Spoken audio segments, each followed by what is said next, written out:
কত শীতের রাত গেছে, ভালো একটা ল্যাপ কম্বল দিতে পারে না আমার বাবাই গরিব। আমার বাবা রিক্সা ভ্যান চালাইয়া যে টাকা পাইতো এইটাই দিয়ে আমারে বেতন দিত। এত কষ্ট করেছে আমার বাবা আমার মা।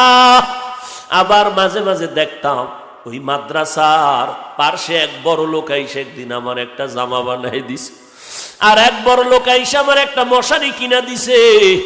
এরা আমার সহযোগিতা করেছে। আর এক বান্দা আমারে 3 বেলা খানা খাওয়াইতো, আর বলতো যতদিন তুই কোরআন হেফজ করবি আমার ঘরে খানা খাবি, আমার কোনো কিছু দেওয়া লাগবে না, তুই আমার বাসায় এসে খানা নিয়ে মাদ্রাসায় যাবি, আর আমার জন্য তুই একটু দোয়া করবি।